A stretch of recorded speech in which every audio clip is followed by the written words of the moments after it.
Stephen King et Frank Darabont, c'est un peu les deux meilleurs amis du monde. Ils ont déjà bossé ensemble sur l'adaptation du bouquin Les Évadés, et en 1995, ils s'appellent pour discuter un peu. Une conversation qui dérive sur une envie de Stephen King de créer une sorte de roman de nouvelles sur un condamné à mort qui aurait des pouvoirs magiques. Chelou la conversation, vous me direz, mais qui sommes-nous pour juger? Mais ça va planter les petites graines dans l'esprit des deux hommes. Pendant que Stephen King va commencer à écrire son histoire et la publier en 6 épisodes, Frank Darabont se met à réfléchir à une adaptation cinématographique de ce qui sera la Ligne Verte.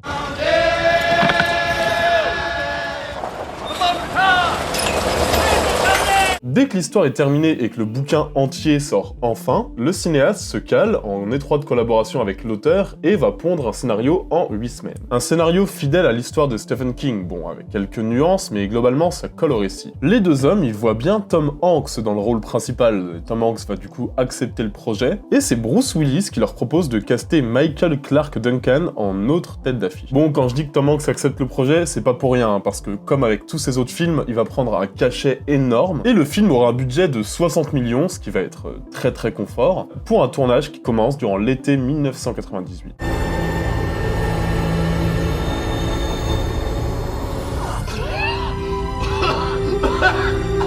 Il va être assez long ce tournage, il va se dérouler de juillet à décembre, un tournage pas facile puisqu'il y aura des galères techniques, un scénario qui repose beaucoup sur le jeu des acteurs, beaucoup d'interactions avec des animaux aussi, notamment une toute petite souris, bon alors ça c'est jamais simple, mais bon, Darabont s'en sort et le film est prêt à sortir en 1999, et ça va faire beaucoup de bruit, ça va devenir la plus grand succès d'une adaptation de Stephen King au box-office, avec près de 300 milliards de recettes, c'est vraiment beaucoup. Et je sais que beaucoup d'entre vous considèrent La Ligne Verte comme un film de ouf, mais par contre, à l'époque, faut se dire que c'est pas forcément le cas, et spoiler, c'est pas vraiment mon cas non plus. John? You okay? I can feel it from here. À sa sortie, on va avoir, bon, vous vous en doutez, il y aura quand même des critiques très élogieuses, certes, mais aussi certaines qui sont vachement plus nuancées, qui parlent d'un film tire-larme, qui vont parler d'un film assez tire-larme. Un film qui serait inutilement long, qui serait surtout trop mielleux et qui en fait des tonnes, et ça, par contre, je suis assez d'accord. Bon, après, La Ligne Verte, elle est quand même globalement bien reçue, elle reçoit des nominations aux Oscars, elle va gagner ses titres de noblesse au fil des années, je veux dire... Au fil des années, vraiment, la réputation de ce film va grandir. Ça, on est d'accord, et attention, parce que j'ai l'air un peu critique, j'ai bien aimé La Ligne Verte, il y a vraiment des points que j'ai beaucoup aimés. Je trouve l'histoire de base très très belle, je trouve le sujet très intéressant, mais en fait, je peux pas m'empêcher de me dire qu'il me manque un petit quelque chose, en fait. Un petit quelque chose qui serait moins attendu, moins prévisible dans la mise en scène, qui est quand même bon. La mise en scène, je trouve qu'elle est très très académique. J'ai l'impression que Darabont, il avait un bon sujet, et il s'est dit, bon ok, l'histoire est folle, maintenant j'ai plus qu'à l'illustrer. Et je trouve ça très mielleux, t'as toujours la musique triste qui arrive au bon moment, t'as toujours le gros plan qui dure des plombes au bon moment.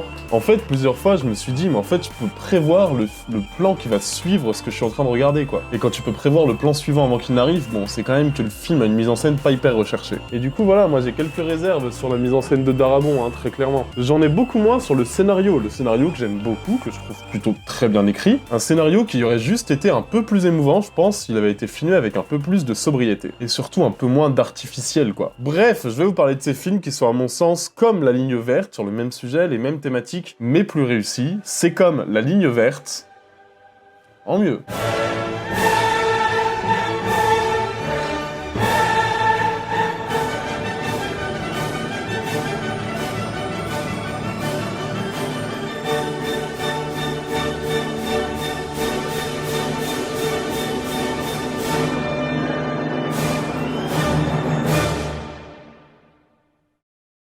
Bon ok, vous voulez qu'on pose l'ambiance tout de suite? Ok, bon allez, c'est parti. Un film sorti 4 ans avant La Ligne Verte, qui en reprend à peu près le même ton et surtout le même sujet, le même traitement hyper mélodramatique. Si c'est ce que vous voulez les gars, vous allez complètement être servis avec La Dernière Marche.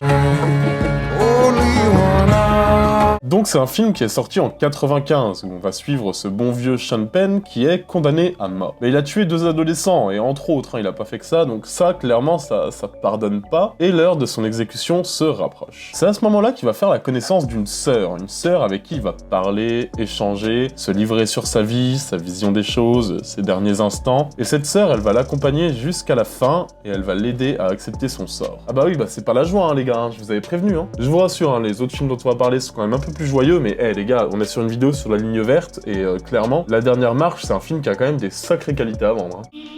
Really? Let's go. You're under arrest. Step out of the car. We'll just leave. We didn't know it was private property. Get out of the car. Where are we going? Oh, there's a little bar back here somewhere. Yeah, I'll bust in the bar.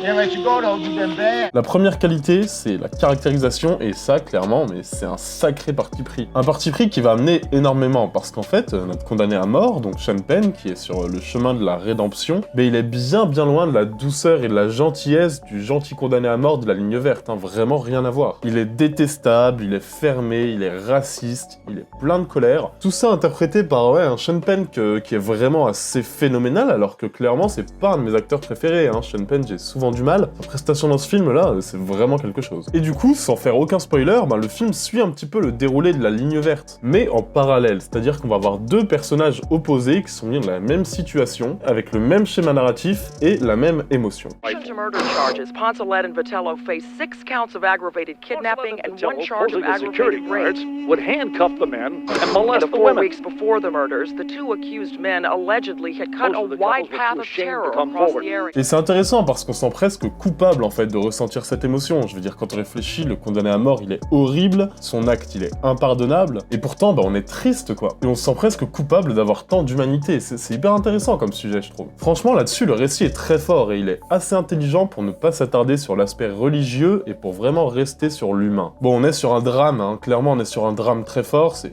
absolument pas le film que tu vas voir avec tes potes en buvant des bières. C'est un film qui est sur le remords, c'est un film qui est sur le pardon. Un film très beau et très intelligent que je trouve beaucoup plus extrême dans son récit que ne pouvait l'être la ligne verte. Et surtout beaucoup plus osé dans sa mise en scène que ne pouvait l'être Frank Darabont. Franchement, ça fait du bien de sortir un peu de cet aspect très manichéen qu'on retrouvait clairement la ligne verte. Hein. Je vois pas qui pourrait dire le contraire. Et je pense que quiconque a aimé la ligne verte aimera forcément La Dernière Marche. Faut juste être prêt en fait. Faut juste être prêt à se dire qu'on va se manger un drame pesant, malaisant, qui va jouer avec l'empathie que vous ressentez en permanence. Si le sujet vous touche mais que l'artificialité de la ligne verte vous a, comme moi, un petit peu gonflé par moment, par séquence, franchement, foncez sur ce film, vous vous retrouverez complètement avec son sujet et avec son traitement. Look, slavery's long over. They always harping on what a bad deal they got. The kids that tore up your bike? All of them. I can't stand people make themselves out to be victims. Victims. Yeah, they all victims. I don't know any victims in my neighborhood. I know some pretty cool people, decent, hard-working. Yeah, I know a lot of lazy, welfare-taking coloreds sucking up tax dollars. Ok, bon, des films qui se passent en prison, avec des personnages complètement fous et des destinées un peu folles, bon, il y en a des tonnes, hein, les gars. On a parlé de la pure tragédie, peine de mort, etc. Et maintenant, vous savez quoi, j'ai voulu creuser récemment la filmo d'un réal que j'aime beaucoup, qui s'appelle James Mangold. Et ce gars, vous le connaissez, vous savez, c'est le mec qui est derrière Logan, et qui est aussi derrière le Indiana Jones 5, là, en ce moment. Et en 1999, il a réalisé une petite bombe qui s'appelle Girl Interrupted.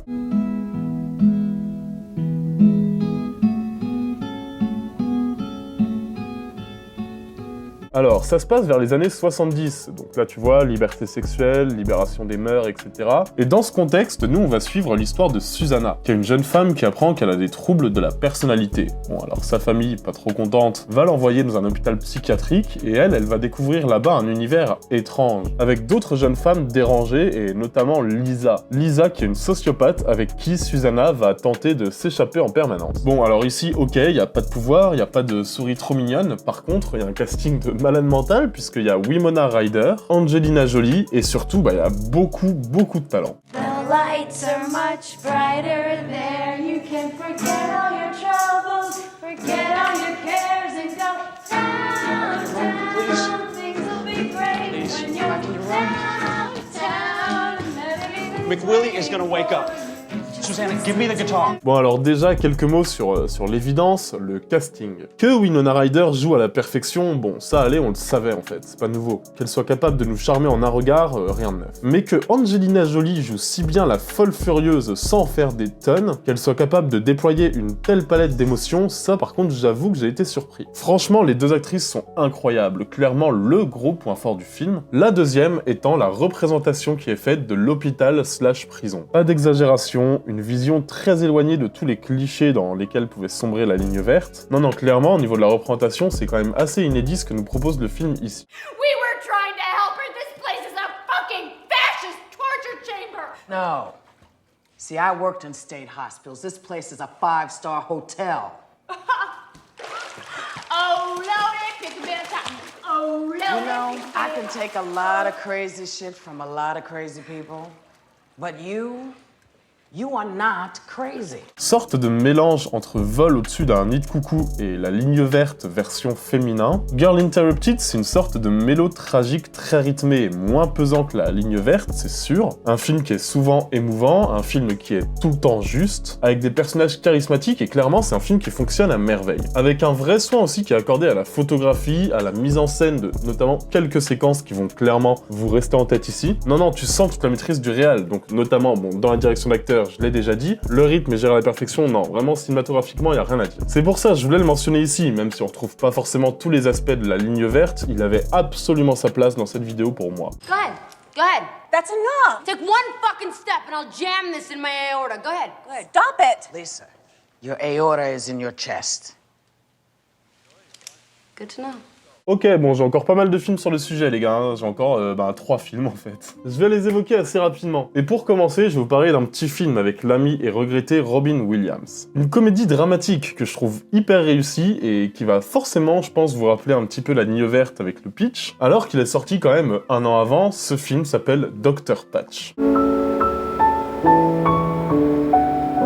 Alors, on va suivre l'ami Robin Williams, qui sort d'une grosse dépression, miskin, et du coup il fait un séjour dans un hôpital psychiatrique, et c'est à ce moment-là qu'il se rend compte qu'il a un espèce de pouvoir, une sorte de talent spécial, celui de soulager tous les malades autour de lui grâce à sa bonne humeur et à ses blagues. Bon alors jusque-là, on est bien d'accord, hein, c'est complètement la ligne verte. C'est juste après que le film va prendre un virage où, seul contre tous, Robin Williams va essayer de faire accepter à tout le monde qu'il puisse soigner tous les patients par le rire. Et on est sur une comédie intelligente, sur une comédie qui est raffinée, sur une comédie, qui est pas si légère que ça finalement, subtile, tendre, mais qui pourrait bien vous laisser sur le cul le temps de quelques séquences, surtout avec un duo d'acteurs qui nous manque quand même tellement, donc j'ai parlé de Robin Williams. Dans ce film, vous allez aussi retrouver Philip Seymour Hoffman. See what no one else sees. See what everyone else chooses not to see. Out of fear, conformity, laziness. See the whole world anew. Each day. Ok, je vais vous parler d'un deuxième film, un film avec... avec Robin Williams. Le mec ne voulait clairement pas lâcher l'affaire. Et cette fois, c'est quand même Robin Williams fit Robert De Niro, un film qui s'appelle L'Éveil. Avec L'Éveil, on est sur un vrai beau film. Un film qui est très très humaniste en fait. Humaniste mais pas naïf. Et je sais que beaucoup de films n'arrivent pas vraiment à trouver ce juste équilibre. En gros, on va suivre un jeune chercheur qui se voit confier à un groupe de malades qui n'ont plus vraiment le goût de vivre. Et ce jeune chercheur, il va peu à peu chercher à les ramener à la vie à force de conversation, de compréhension. Donc voilà, c'est un petit peu la même relation que peut avoir le gardien de prison, donc Tom Hanks, avec le condamné à mort dans La ligne verte. Et c'est un film, alors ok, que je trouve très très romancé, très très américain en fait. Bon, clairement dans ce film, je le cite là, mais je retrouve à peu près les mêmes qualités et les mêmes défauts que dans La ligne verte, sauf qu'il n'y a pas Tom Hanks, et ça c'est une sacrée qualité. Je vous parlerai un jour de ma haine de Tom Hanks un peu plus en détail, mais l'émotion passe en fait, et le casting est parfait, juste que je le mentionne ici rapidement, je pense qu'il y a un peu mieux quand même dans la sélection que je vous ai faite aujourd'hui. Mais si ce que vous avez aimé dans La ligne verte, c'est vraiment les gros violons, les gros plans, l'émotion, là vous allez trouver ça dans L'Éveil, hein, clairement. Is this all of them? Yes. We'll bring them in here with the others.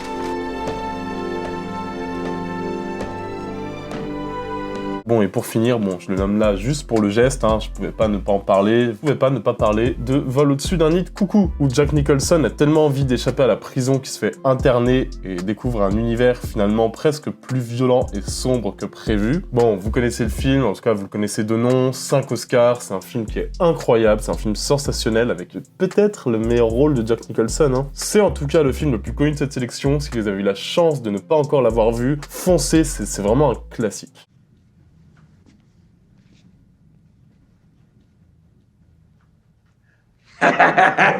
Ok, j'espère que cette vidéo vous aura plu. Comme d'hab, c'est vous qui choisissez en commentaire le film dont on va parler dans la prochaine vidéo. Pour la prochaine vidéo, bon, Kingsman a perdu de peu, donc je vais vous le reproposer. Et face à lui, je vais vous proposer la liste de Schindler en moins bien.